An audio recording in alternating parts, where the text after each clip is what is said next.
দুটি জিনিস মানুষকে সবচাইতে বেশি আল্লাহর জান্নাতে প্রবেশ করাবে। একটি হচ্ছে তাকওয়াল্লাহ, আল্লাহর ভয়, আর একটি হচ্ছে হুসনুল খুলুক, সুন্দর আচরণ।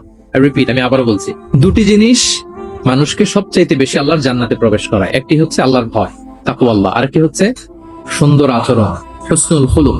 এখানে বলা হয়নি যে নামাজ মানুষকে বেশি জান্নাতে প্রবেশ করাবে, রোজা প্রবেশ করাবে, যাকাত করাবে, হজ করাবে, এমন কিছু বলা হয়েছে না। বরং সুন্দর আচরণ মানুষকে বেশি জান্নাতে প্রবেশ করায়।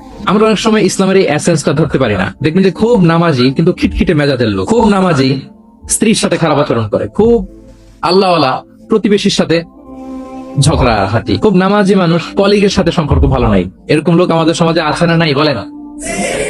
তার মানে ইসলামের যে ট্রু এসেন্স এটা ধরতে পারে না। আশেপাশের নেইবরের সাথে, কলিগের সাথে, বন্ধুদের সাথে, সহপাঠীদের সাথে যে ভালো আচরণ করতে হয়, গুড বিহেভিয়ার করতে হয়, এবং এটাই যে আমাকে সবচেয়ে বেশি জান্নাতে প্রবেশ করানোর মাধ্যম হতে পারে, এটা আমরা ভুলে যাই। প্রিয় বন্ধুরা, আমরা যেন এই ব্যাপারটাকে ছোট মনে না করি।